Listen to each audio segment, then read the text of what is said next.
Something I tell my athletes is that you don't rise to the occasion.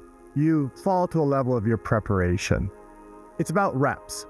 Reps done in the dark, reps done when you don't feel like doing it, reps when you're just unsure if any of it matters and maybe you're not that motivated.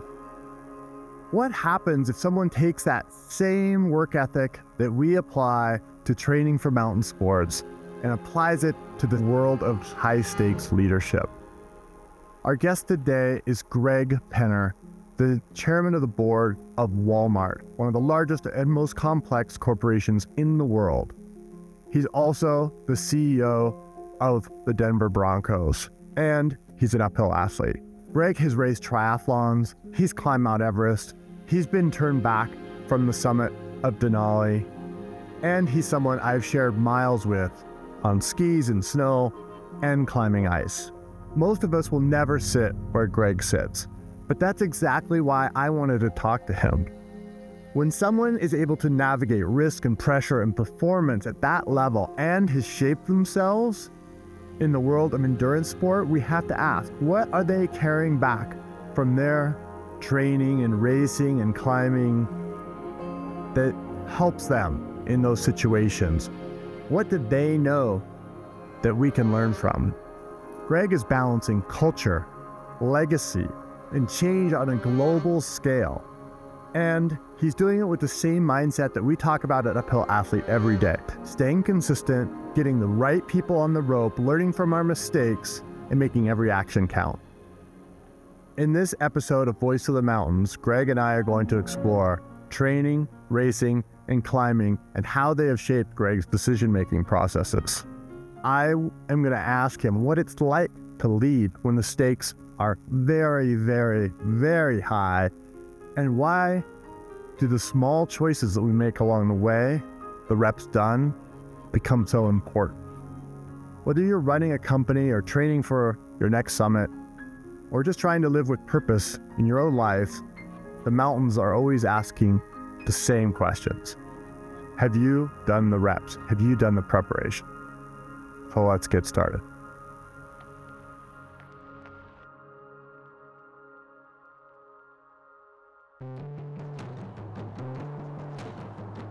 If you're enjoying the show and want to take the next step in your training, join our newsletter and receive a free 4-week sample training plan. Head on over to uphillathlete.com/letsgo, and once you sign up, you'll instantly get a link to try out some of our most popular training plans.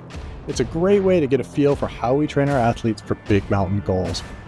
Check it out at uphillathlete.com/letsgo. That's uphillathlete.com/LETSGO.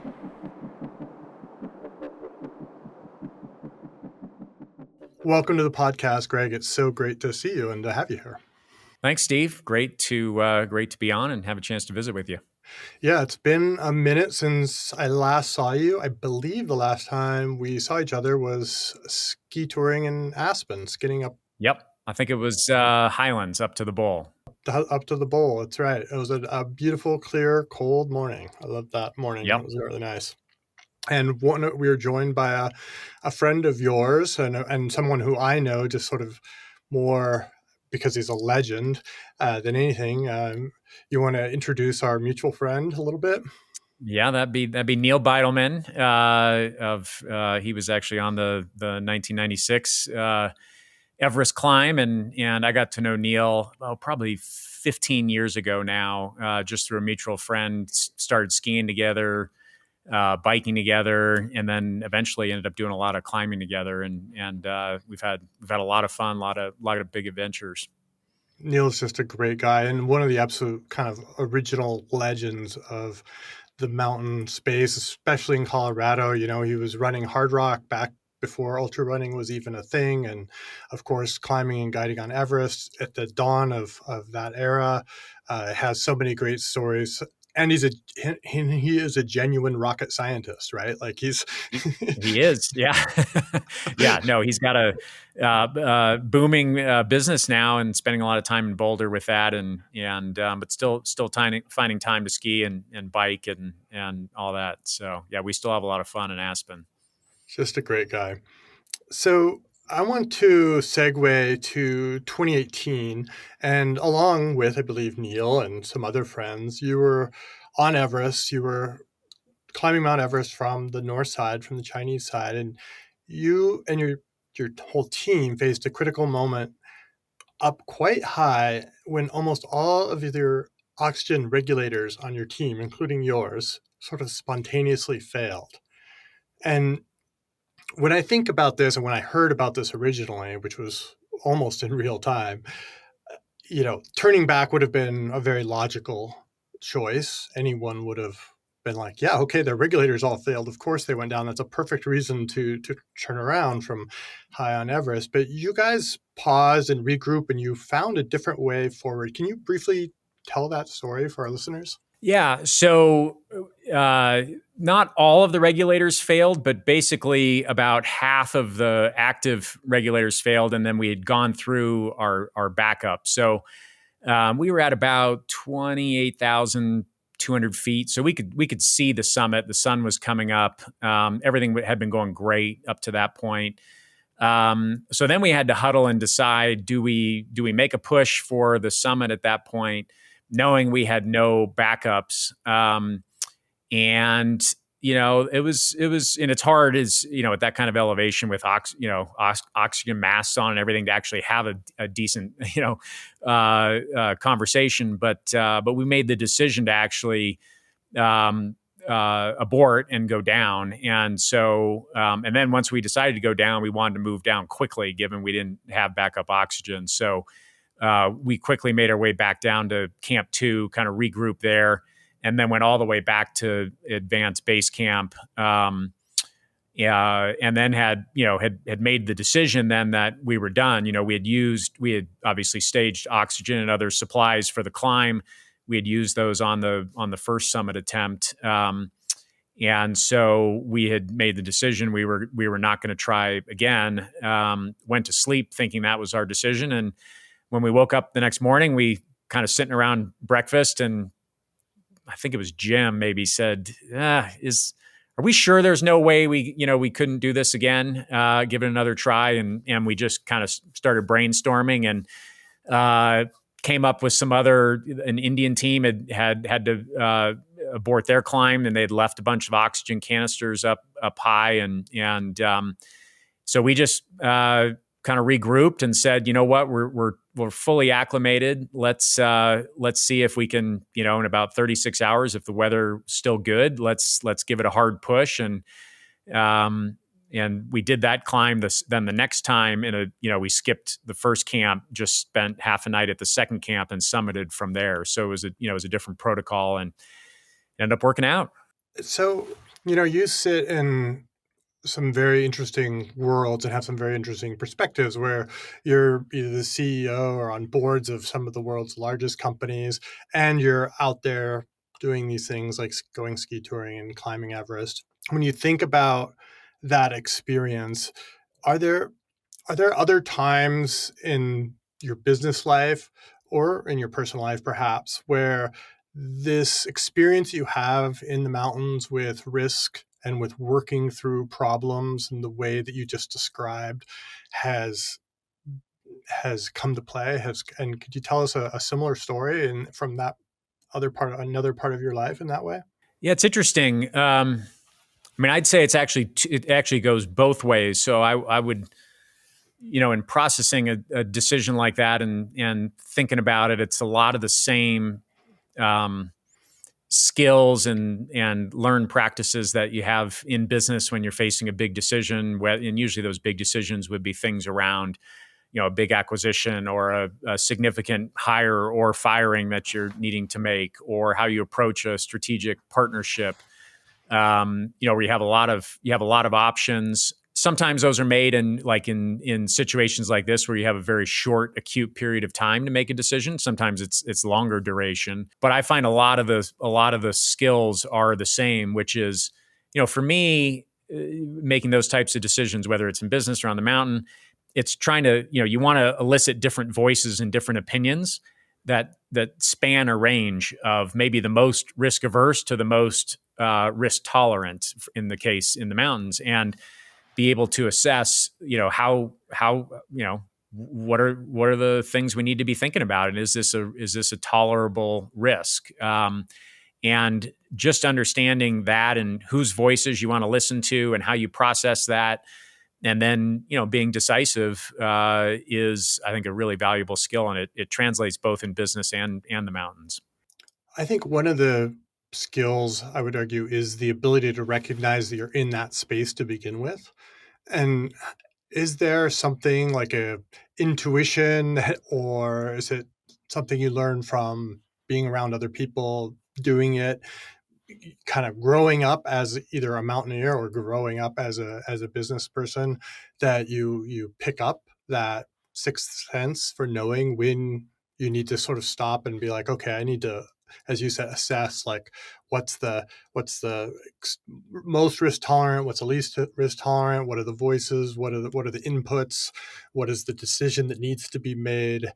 And then but that first step of actually recognizing that you're in that place where you need to make a decision like that is sometimes less obvious than it is of the oxygen regulators, blowing up with a large loud pop in the air, right? Like, Right, is right. that something that you found you have to really work on, or how does that work?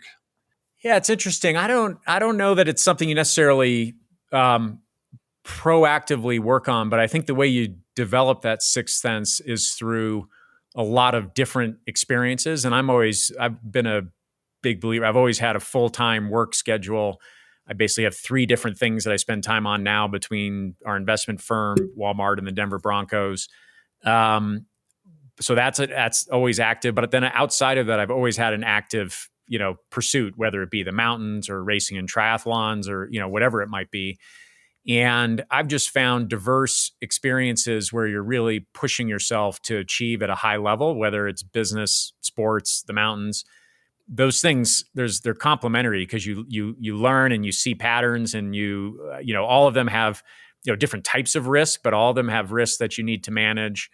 Um, but you can't be too risk averse, or a lot of times you're never going to achieve your objective. And so I think that sixth sense just comes from that diverse set of experiences, not just in one place, but in multiple areas and fields.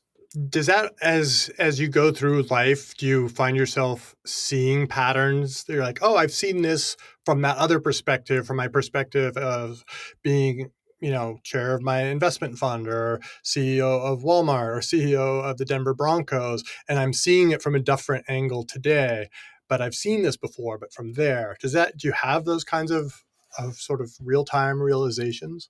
Oh yeah, yeah. I mean, a good.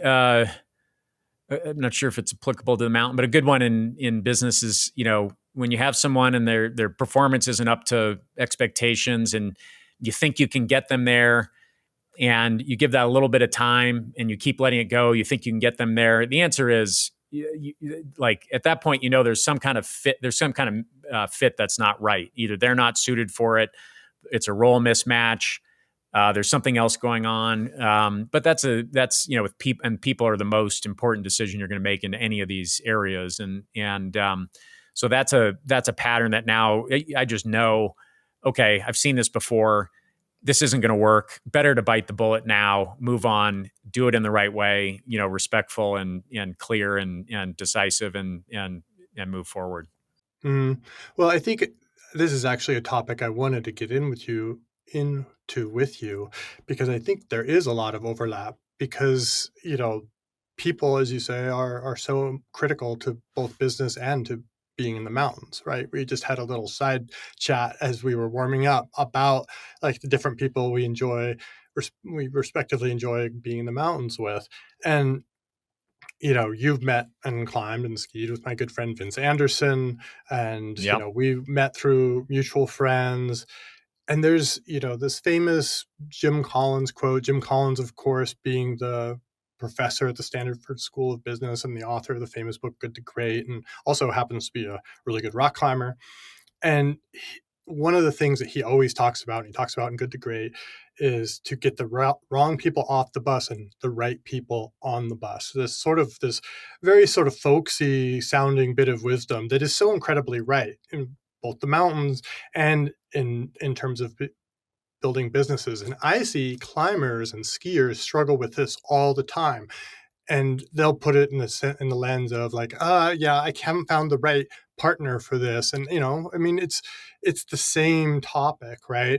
How do you think about that in the organizations that you're leading? As you said, like you just said, people are the most important thing to get right.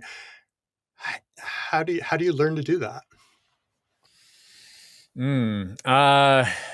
Good question. I mean, I think it's really as many reps as you can in different environments, and learning from your mistakes is how you. And you're still never going to get it right. So, and you're right, it does apply to the mountains. And I've got lots of great friends that do many different activities with, but some I might not be willing to go up high and do a peak like Everest with, just because it's not the right personality fit, or it's a different perspective on risk or how they approach the mountains.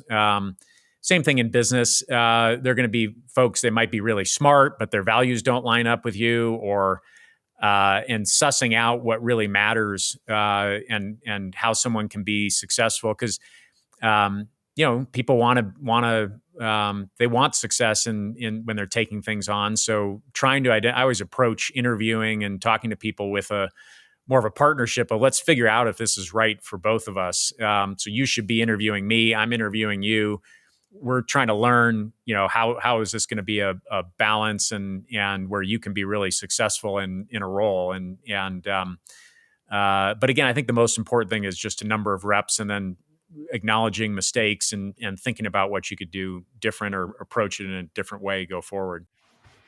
Yeah, I think there's a couple of interesting things there I'd love to follow up on. And one is this idea of, engaging with a lot of potential business partners or climbing partners or skiing partners, and finding that right fit. And how much of that is, I guess it's a little bit different in business, because you may have a job position that you're advertising for, or you may send a headhunter out for like, hey, we need this skill set. Go find that person that fits this description.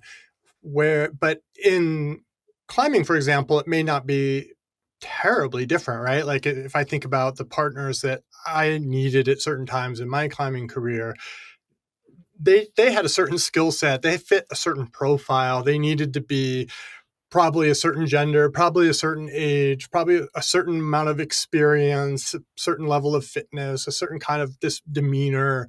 Like there was definitely, like, I could write a description for these people. But when I think back about how, for example, it came to be that Vince and I climbed together, we'd known each other for, I don't know, 10 years before we really started to climb together. And what changed was that he was attracted to what I was doing and sort of came to me, if that makes sense. Like I didn't even realize it at the time. I wasn't like out interviewing for climbing partners. I was just doing my normal thing. And then, he came along, and we did a little informal climbing, and he sort of struck up a conversation like, hey, what kind of projects are you going? Oh yeah, I'm kind of and then it's sort of dawning on me like, oh, you're interested in those kinds of things too? Oh, interesting. Okay. Like, and then we sort of, started to build from there. And I think that a lot of people really struggle with finding, whether it's training partners, climbing partners, running partners, skiing partners, for all of these variables that you have alluded to. It's risk tolerance, it's fitness, it's in some cases like stage of life. Do you have to get home to pick up the kids from school or not? Just basic things like that. And so a lot of times people are sort of sitting passively waiting for this to come. And I think the real trick is to put yourself out there and take up the space and like this is who I am, this is what I do, this is what I love, this is what I stand for, this is what I care about. And then the people that align with that will kind of gravitate to you and come. And that's the kind of advice. Is that similar I mean, you're operating these massive organizations, whether it's the Broncos or Walmart. I mean, these are, some of the biggest, most important companies in the world. How are you doing that as a company? People you hear talk about like how Elon Musk, for example, is a great magnet for talent. People are attracted to him, and talent kind of comes to him. Is there something that you guys do culturally? Either I can imagine on a team like the Broncos, it can't be so different, right? Like people want to play on the best team. So if you've got the best line, and there's probably going to be some people that are going to really want to line up behind that line because they're like, wow, that's an amazing line. I can do a lot with that. I'd love to be part of that. Is that something similar? Yeah, it is. I mean, in football is a little bit different with players versus coaches and executives that we're hiring.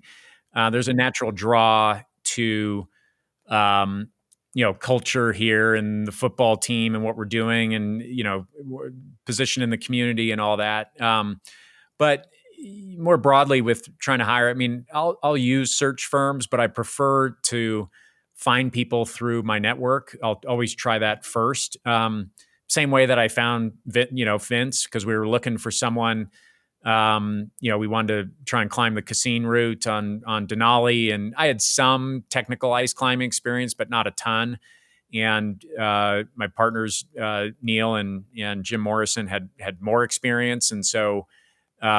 But we wanted someone who would approach it in a certain way. And so we reached out through our network of people we knew and just started talking to people. And it led to Vince. And we started with something, I forget what the first thing we did. It might've been a bike ride, but start with something that's more low hanging fruit, see how it goes, see how the communication is, have dinner. Same thing in looking for these, leaders, whether it's a coach or a CEO. I'll always reach out through our network first and describe.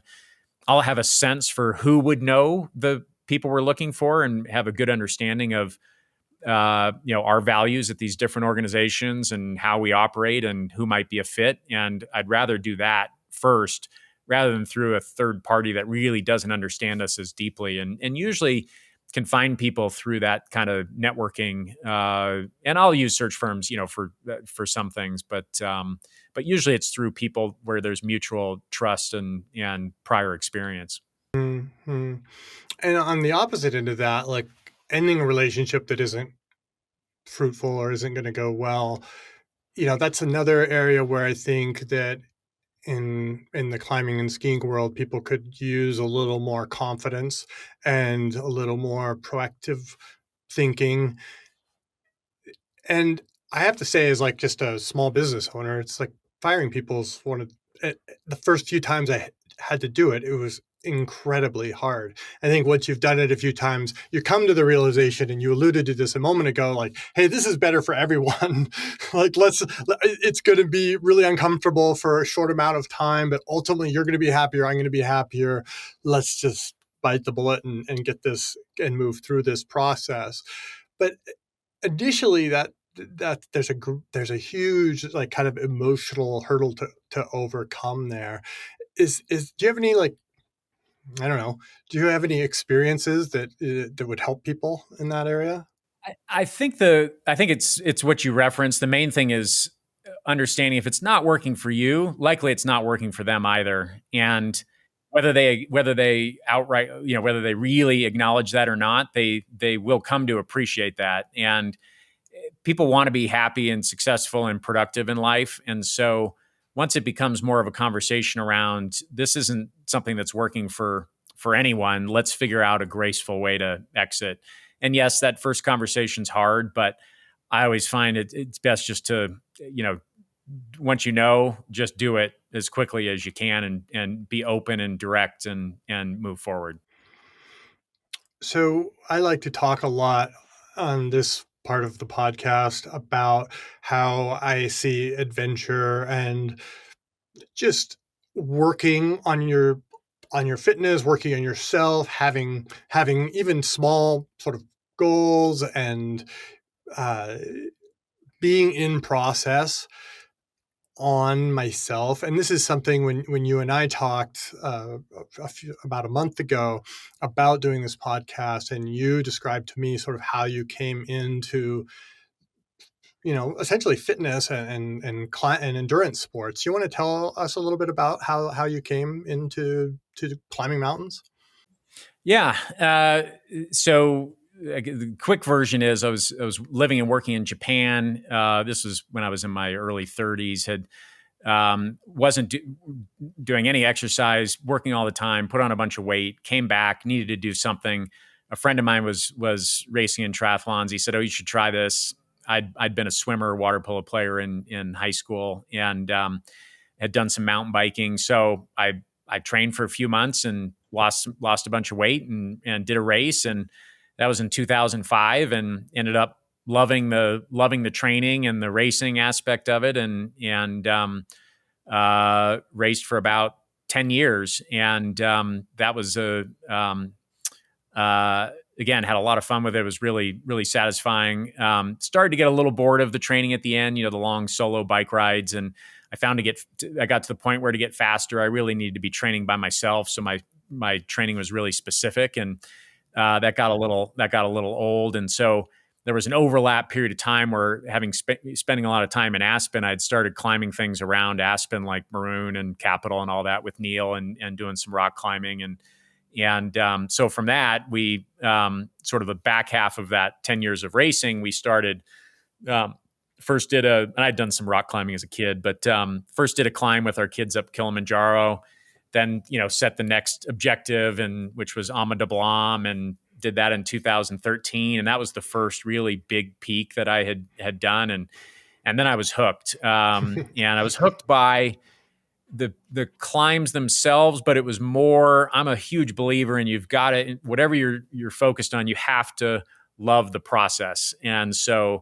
the process of getting ready for a climb, the training, the gear, the trip planning, you got to love all of that, because if it's just about a summit, people always say, how that must have been the most amazing thing to be on the summit of Everest. And I say, yes, it was, but we were there for 20 minutes, but it was, months of training before that and getting ready. And that's the part you have to love. And then obviously the experience of being in the mountains. And so anyway, that's how I got into it. And that's held true for me, no matter what it is, whatever the activity is or the business. I always say to people, you can't just be around if it's in business and it's just about the money, you're not going to be happy. You got to enjoy what you're doing on a day-to-day basis. Same thing with all these adventures. And after Everest, I was thinking about what I was going to do next. And I started doing a bunch of research on swimming the English Channel.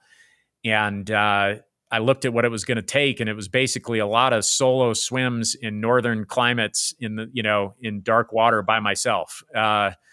And I looked at that and I said, I might enjoy swimming the channel, but I don't think I'm going to enjoy the process of getting ready. And so I didn't pursue it. Mm-hmm. Yeah, that's super interesting. And what a step from Kilimanjaro to Ama de Blanc. Yeah. Yeah. Yeah. Those are very different. Well, there were a bunch, we did some climbs in between those two, obviously. But I mean, Kilimanjaro is nice and all, but Ama de Blanc, I mean, come on, look, it's just such one of the most beautiful mountains in the world by any measure. Yeah. So still probably, I think, my favorite peak. It was fantastic. Yeah, absolutely. So you have these choices, and you have resources to choose a lot of different adventures or experiences. How do you figure out what separates something that's a real adventure, something that involves a process that, as you say, really captures your interest and that genuinely stretches you, from sort of, I don't know, high-end entertainment or sort of a tourism or a checking the box? I mean, I think this is one of the popular culture misunderstandings of mountaineering in general, and Everest specifically. How do you figure out if your challenges are going to be meaningful enough to create the real transformation that is inherent in going through a deep process of learning, training, preparing, building up to, and of course, trying and doing? Yeah, no, it's a good question, and I didn't set out when I started climbing. It wasn't I never even crossed my mind to think about climbing Everest. So I didn't start out climbing saying, "Oh, my goal is to climb Everest," because I've read books about it. It was one thing led to another. So it was, yeah, some stuff around Aspen, which led to Kilimanjaro. Then it came back. It was like, oh, let's think about doing some ice climbing, and then it led to another thing, and then it was, oh, what else could we do? It'd be, there's this climb in Antarctica, Vincent, and well, that would be amazing to go to Antarctica and experience that. And then we said, well, let's figure out if there's a fast way to do it and combine it with Aconcagua. And then in thinking about Denali, it wasn't, oh, we want to go climb our whatever fourth of the 7 summits. It was, hey, there's this route on Denali, the Cassine, that would be a real challenge, and let's see if we could, figure out a way to climb that, which, by the way, we ended up, for weather reasons, not being able to climb, but we ended up going up the normal route. And then with Everest, it was, I'd heard about the route through Tibet, being safer, a little bit harder climb. But it hadn't been climbed for a while. And so I was kind of watching that as it started to come on our radar, and that started to get more interesting. And then it was, okay, well, with my work schedule, I can't take 10 weeks off or 8 weeks off. Yeah, is there a way to do this in 3 weeks? And that's when we got connected with Adrian Ballinger and using hypoxic tents in the US. And then we were looking at it, and Adrian was walking me through kind of the protocol of how the trip would work and up and down on the mountain. And I said, well, we have the resources. So if we're going to do that, why don't we go climb? Let's make this more interesting. Go climb another peak while we're there. Use that as our way to get acclimated. So we went and climbed Cho-Oyu first, and then moved over to the other side. And so any climb, I'm always looking for, is there an interesting approach to this that? So it's there's the climb, but then there's how are we thinking about it and doing it in a way that makes it an interesting adventure. I want to go climb Elbrus at some point, and I think that one would be fun to take our skis and hopefully ski down it and make that a little bit different. Obviously, that one's problematic right now given the political situation, but at some point. Yeah, yeah, yeah. Hopefully, in our lifetimes, that opens up again. You're making these trips sort of more complex, but also I hear, and I can only imagine, you must just have an incredibly packed work schedule. I mean, and there are other people like you that do this. I mean, correct me if I'm wrong, but you're the CEO of the Denver Broncos. You own your investment company. You're on a bunch of boards. You're involved in philanthropic work. You're training. Like, how do you do it, man? Like, how do you do it all? Like, the rest of us are like, trying to just like hold down a job and raise our kids and feel like our heads are going to explode half the time. Like, how do you do it? I'd say it's a combination of things. I'm very efficient with my time. I don't like to sit around, and so I'm just a happier person when I'm very active and my schedule is full. I've also these things, like, didn't decide to do all of these things at one time. So had the investment firm, really good, two really good partners that I work with and trust. So as I was spending more time on other things, like when I moved into the chairman role of Walmart, that was 10 years after the start of the investment firm. So I could put more on their plate as I took on more at Walmart. And then, we purchased the Broncos 7 years later in 2022, take on the CEO role there. Well, now I've been in the Walmart role for a number of years. And so I can spend a little bit less time there, allocate more of that, obviously, to the Broncos, because that is a more of a day-to-day challenge. I couldn't, and had to change my outside activities. I mean, it'd be hard to do everything I'm doing right now and do the Ironman training at the level, I can't right now. I can't train 20 to 25 hours a week. I don't have enough time for that. So it's always knowing, like, what's the right balance and getting that right, and to have the personal time with my wife and 4 children and now our first grandchild. So it's, I'm I know when things are out of whack, and then you got to make some changes. But it's also these things come in increments, and knowing where I can add and peel back and still be effective. One thing I've been wanting to ask you is, you're part of, I mean, you don't carry this by yourself, but you're part of a group of people that is carrying the Walton legacy, and that's honestly like also a broader American legacy. I mean, the Broncos is also an organization that has this huge history and community around it before you came into it. But from my point of view, these are legacies that have been built up by others, and you're now responsible for stewarding, and you're bringing your, of course, vision and your experience and your opinions and your humanity into these endeavors. And how are you able to find your own authentic relationship with something as big as Walmart, or as important to so many people as the Denver Broncos are to people in Colorado? And what is theirs and what is yours, and where is the difference? Like, how do you navigate that? Yeah, I mean, I think it's a couple things. When you have, again, whether it's a team like the Broncos or a company like Walmart, you have incredible history and values and culture that's been developed over time. And so I think it's part of it is, really wanting to have a deep understanding of that, respect for it, um, understanding what you want to leverage go forward. But then it's a very, being very open to change. So the hard part is, okay, what do we want to keep and what are we going to be open to changing? And that, again, I think comes through reps and wisdom over time and different experiences. Because you can't just throw out everything and start over, because then you're losing the benefit of that history. But you also can't be stuck with, well, this is, one of the things that drives me crazy is when people say, this is how we've always done it.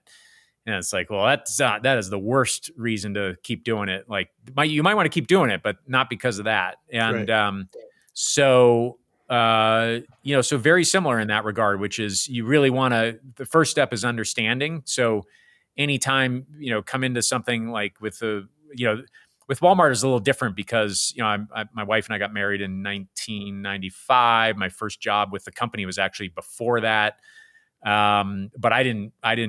I worked for the company for about 5 years and then went on the board in 2008 and took the chairman role in 2015. So I had a good 20 years of seeing things with the company to appreciate the history and what we wanted to keep, and also having a really good some ideas on what we wanted to change. The Broncos is a little bit different because it was sort of, we came in with, I mean, what we'd seen from the outside, but with really no deep understanding of culture and background and all that. So it much more come in, learn, observe, and once I felt like, at some point you start to have the confidence of, okay, I've got this. Now I understand a decision comes up. This is something we want to change. This is something we want to keep, and starts to become more natural and authentic. Is In your experience, is a sports team like the Broncos more dynamic and have like is the possibility to turn over that history more at your fingertips than at something like Walmart? Because I imagine, I mean, I guess I've talked about this before, but Uli Steck, who was a late great Swiss alpinist, he and I used to have this discussion. He and I were about the same age, and his brother was a professional hockey player in Switzerland. And we used to sort of have this conversation. He'd be like, "Yep, my brother made the team again this year," and it was sort of our inside joke. Is like, did we make the team? And we sort of had, well, we, of course, the joke was that we didn't have to try out every year. And then one year, Right. his brother didn't make the team, right? And he was like, I think he was 30 or something at the time, and he was done. His professional sports career was over. And Right. I, I from the outside and things like football, where there's so much about like you're only as good as your last, game, is that dynamism there for one? And Yeah. if so, is it healthy? Uh, yes, but there are still like the history. might be talking about and appreciating our alumni and engaging them in, like today at training camp practice, I think we had 40 of our alumni here just to experience camp and be around. And so, and then it's longtime fans and how we interact with them. And I mean, it's talking about stories from the past. And so there are, even though, the team turns over, roughly a third every year of the players, and there's a fair amount of turnover at the coaching level also, but there still are ties to the past and things you can draw on and history and all that. And the values, we're my wife and I in our ownership group, we're establishing new values, drawing on some things from the past, but with our take on it and what's important to us, and being willing to change that and how we operate. Walmart's a little bit different because the fundamental core business model isn't going to change, and the core values are always going to be the same. But we hadn't been willing to change enough, and in kind of the 2015-16 timeframe where our CEO came into the role and I went into the role, we made a determination. We just had to change some fundamental aspects of what we were doing, and so recognizing that and being willing to take that risk is always, I think, really important. Can you say what the direction change was that you're alluding to? At Walmart, it was a couple things. One, on e-commerce, digital, we'd sort of dabbled, but we hadn't been totally committed. So we decided to make an acquisition of a company called Jet.com, got a very innovative team, provided them with the right resources. So that was one. Two was we had gotten behind on our wage scale. And so we made a decision to invest in bringing our wages up, which was a significant cost and hit to our profit, but we felt was really important. And third was we'd gotten behind on remodeling our stores.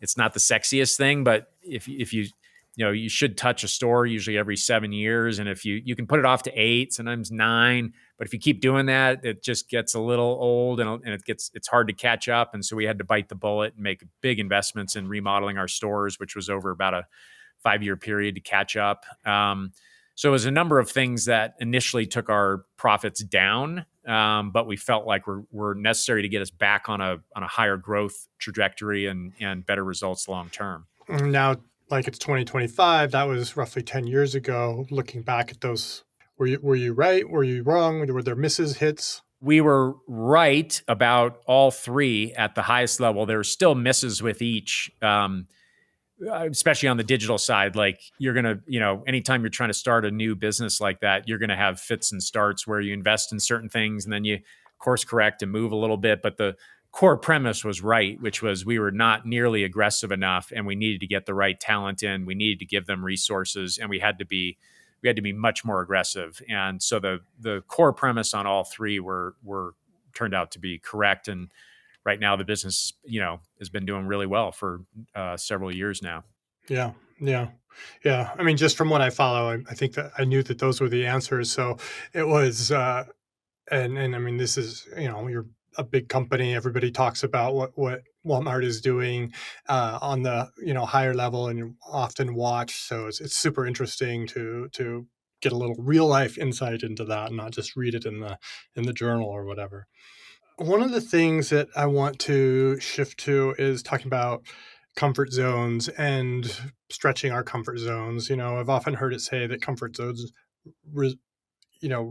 staying in your comfort zones result in consistency with what you already have. And comfort zones exist for a reason. They're efficient, they're predictable, and you use this word a few times, they're often profitable. And Walmart's scale depends on consistency, and millions of people rely on that stability every day. And my question is, how do you personally balance the need for sort of this adventure-driven thinking, this innovation type thinking, with the responsibility to maintain reliable systems that keep, 2+ million people employed?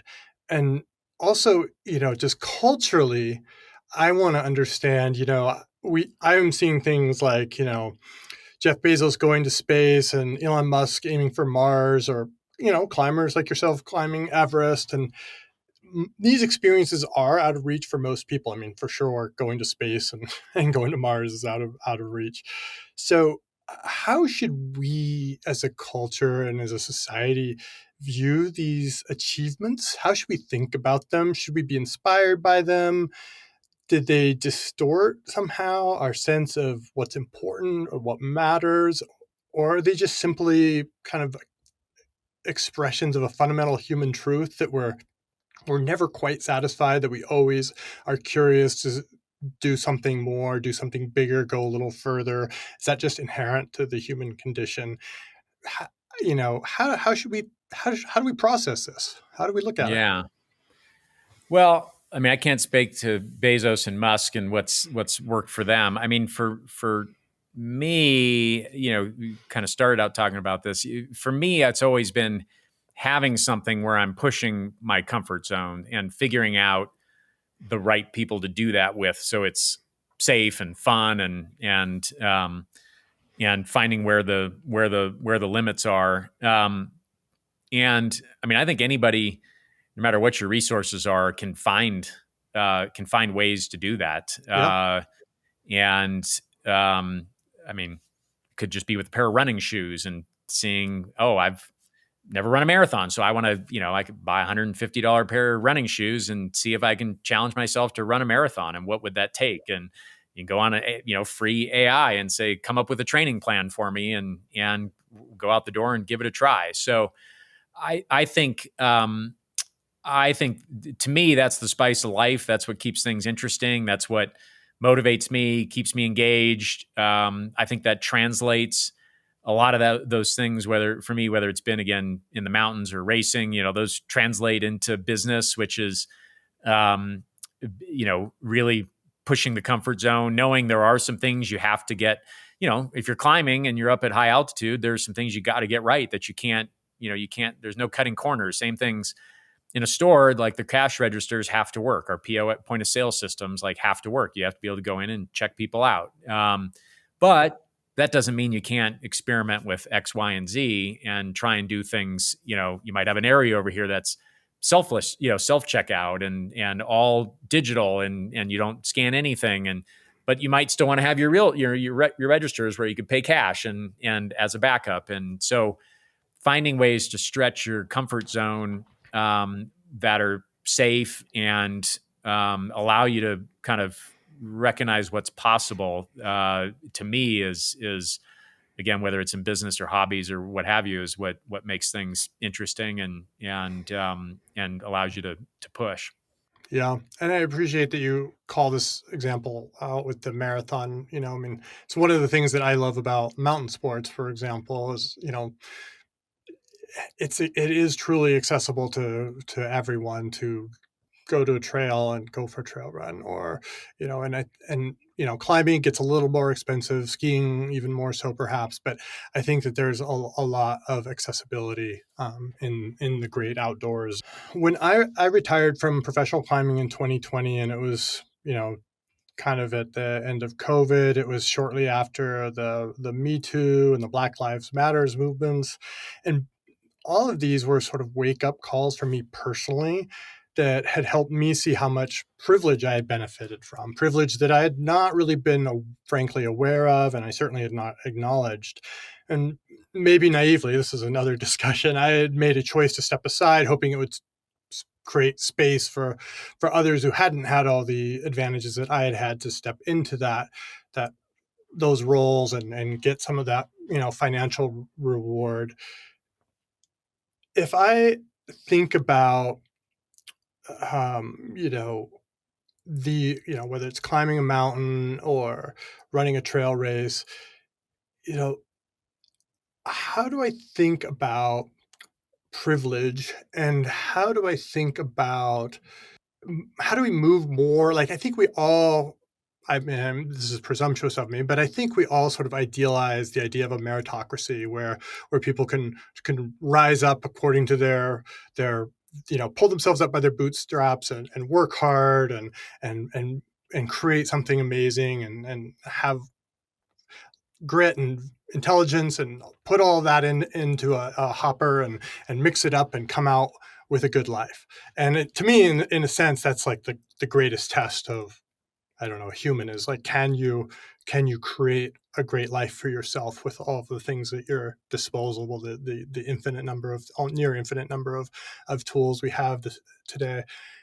How do we think about privilege? I mean, you're sitting atop, such a big corporation with Walmart and your customers. I mean, you're part of the fabric of the United States of America in so many ways, and you see it all. You see the whole spectrum of humanity. And how do you think about uh, privilege? How do you think about serving those people? How does that factor into, and then how do we tie that back to being out in the mountains? Yeah, uh, it is, both the entities that that I'm involved with, as well as my wife's, the broad family. Like, it's been a one, you recognize that we're in a place of great privilege, and two, that it's really important to give back. Um, and then for me, the third step is, okay, how can we be really effective at giving back? Because that's hard. Like, people, I think it's it's sort of this easy thing, but it's really hard to, do things in a way that's very constructive and impactful. And I've seen it done very different ways between, at Walmart, a lot of our giving back is through our communities and through our stores, and channeling, we basically, that plus significant aid efforts and things we do on that front where we can leverage our supply chain. So it's a lot of it's figuring out what are you really good at in your skill set and giving back through that. Same thing with the Broncos. Like, what do we have? We have, these players that have immense reach and impact. And last year we started a program around giving every high school football player in Colorado a state of the art helmet that would reduce concussions. And so, looking for unique opportunities that we have with each of whatever these entities are to give back. And so, I'd say it's the same thing then in the mountains, like where it could be that your thing is not money. It's, I've got to experience rock climbing, and I'm going to take local kids onto a rock and get them outdoors. Or in our case, we've done a lot of trail building, for especially for mountain biking in both Northwest Arkansas and around the Aspen area, and just making the outdoors more accessible to more people. But I think whatever it is, figuring out where you have some unique ability to do something, rather than, and again, the money is important, but usually it's finding a unique match to what the needs are. Yeah, and it's also interesting. Something I hadn't thought of, what you said, is just the reach of your players, for example. I mean, just the megaphones, and of course, we each have our own little social media megaphone now, and some of those, in the case of your players, must be Yeah, they're insanely large very significant. and Yeah, very yeah, significant and very powerful, right? And yeah, power can be used in good ways and in less positive ways, and that's something I hadn't appreciated about, like, something like the Broncos that you guys have to think about. That's interesting. yeah. Something I want to kind of get your thoughts on and get your viewpoint on is the Sherpas on Everest and in the Himalaya in general. As we know, Sherpas account for about 40% of the deaths on Everest, and they typically earn around $5,000 a season. A current, sort of average Everest trip costs about $60,000. You've built a career on being a really good operations person and part of a organization that is extremely good at building super lean, efficient, effective supply chains and operations that bring fair value across insanely. I can't imagine how complex some of these supply chains must be. So I want our audience just to think about, like, the beef industry would collapse if the ranchers weren't fairly compensated for the hamburgers that were sold in Right. Walmart coolers, right? Like that it all has to balance out, all has to work. And the Everest industry depends on Sherpas, and they accept extraordinary risk for fairly modest pay. When you're up there in Everest or Amanda Blom, and you're watching these guys take on some of the mountain's most dangerous jobs. What opportunities did you see in that way that world is structuring its business? Were there insights that you were like, huh, they could do it this way or they could do it that way? And what might some of those insights mean for the future of climbing mountains like Everest? Because Yeah. as we've seen, this isn't going away. It's not getting smaller. No, and yeah, and the answer certainly isn't just, oh, don't use Sherpas, because that's their, that's their lifeblood, and that's what they love to do, and they, I mean, so from what I've seen, a lot of it is who you're choosing to climb with and what their approach is. So for our Himalayan climbs, we've done most of those, if not all, with Adrian Ballinger at Alpenglow, and he has a group of Sherpa that he's worked with for a long time. The compensation is really good. The decision making is consultative rather than directive. So it's we're going to make a decision together. Most of our climbs, there weren't situations where, like when we climbed Ama de Blanc, it had been we were late in the season because I'd had an injury that I bike crash that we had to push back the climb for about 3 weeks, and ended up being fortuitous because there was a big monsoon and nobody had been able to summit. We were there towards the end of the summit window, and there's a ridge called the Mushroom Ridge, and it's, when it's snowed over, it's a little sketchy. It's not very long, but it's sketchy because it kind of drops off both ways. And we made a decision with the Sherpa that we were comfortable doing it. We were going to cross it together. And so how you communicate with the Sherpa and what you're asking of them, I think, is really important. And then again, there's opportunities. I think it's important to give back, and there's efforts you can support with local efforts in climbing schools and other things that help the Sherpa as a whole. I put that in the philanthropic part, not directly into how they get compensated and manage risk. But Mm-hmm. a lot of it to me comes back to choosing to work with groups that just have an approach with the Sherpa. That's got to be one of, if I was doing this for the first time, I'd say to folks, like, make sure you ask the question on how do the Sherpa, how do you work with the Sherpa? What's your view of their role? How do they get compensated? And just asking those questions and making sure you're satisfied with the answers is a first step.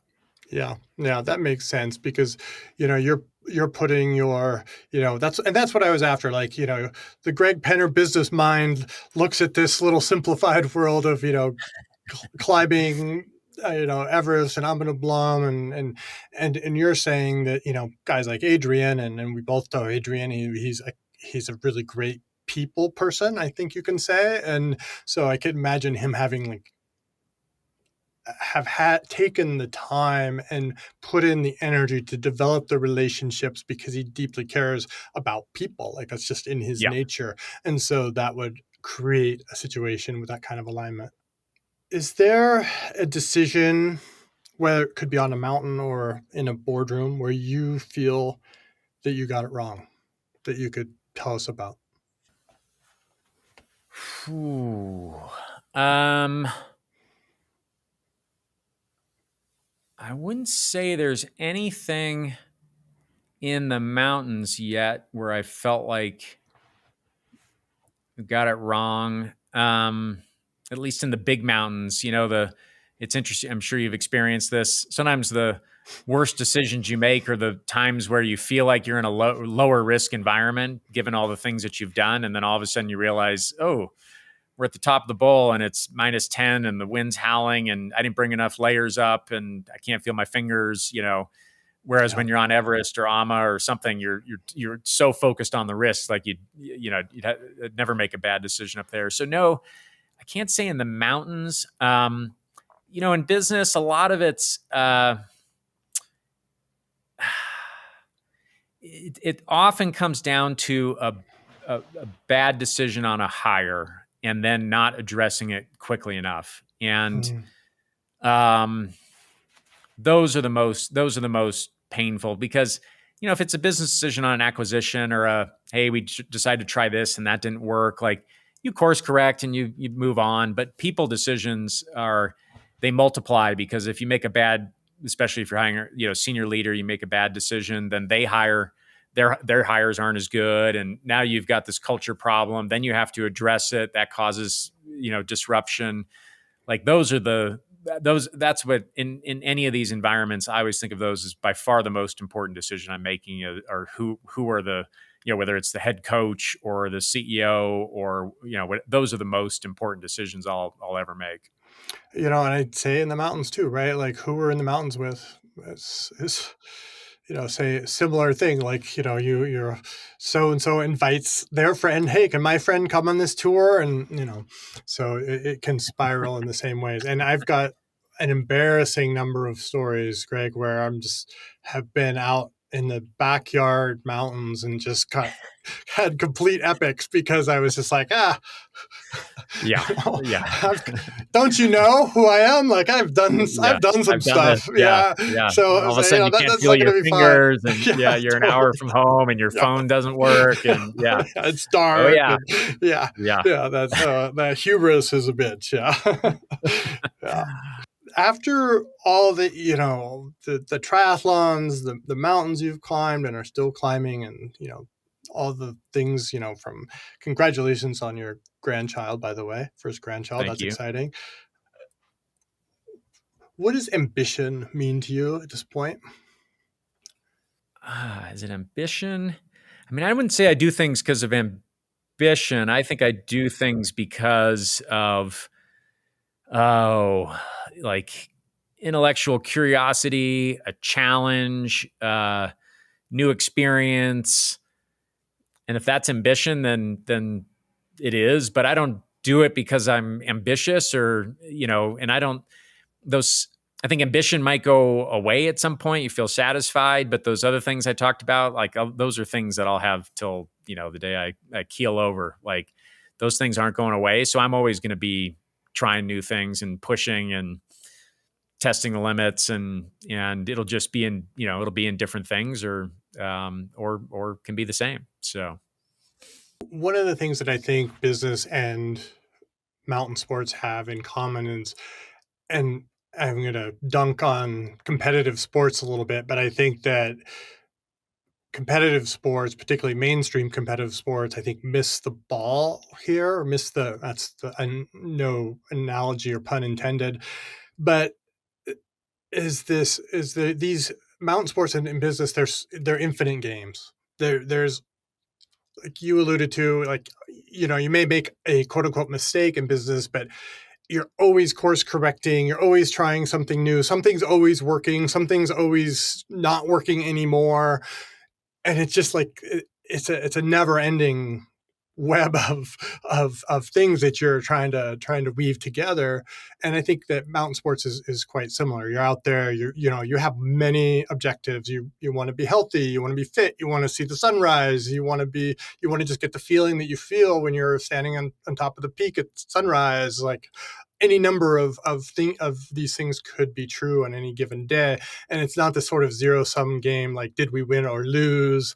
Did we get were we 11-0? Did we win the Super Bowl? Whatever. And then also, one of the problems for me with that is that it dictates that everyone else loses, right? Like you have however many games or teams in the NFL there are now, and there's one of them's going to win the Super Bowl and the rest are quote unquote losers.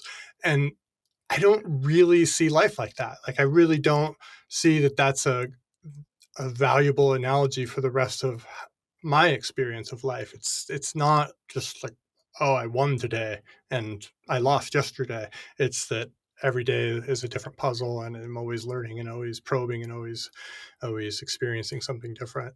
Yeah, no, I think that's well said. And I think certain venues or activities lend themselves more to that. I mean, certainly the mountains and climbing, not a zero sum game, I guess, other than maybe first ascents. But football, a little harder because it is hard because your season, for 31 teams, your season ends with a loss. And so, but there are ways, of appreciating the journey, believing you gave it your best, building culture, working towards the future that keep it, satisfying and stimulating. Well, I always finish with one last question to every guest, and that is, how does Greg Penner want to be remembered? Ooh, good question. I would say, first, great husband and father. Um, Second, a love for life and different experiences. And third, deep, lasting friendships and a great friend. Those are all great things to aspire to.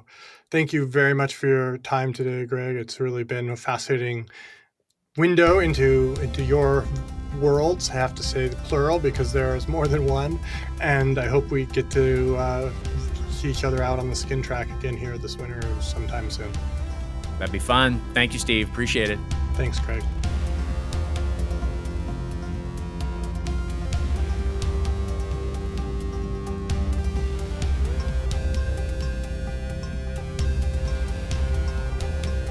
One of the most common questions I get is, how should I get started with training? Well, they say the first step is the hardest, so let's make that easy. We are offering free 4-week samples of our most popular training plans for mountaineering, trail running, climbing, and more.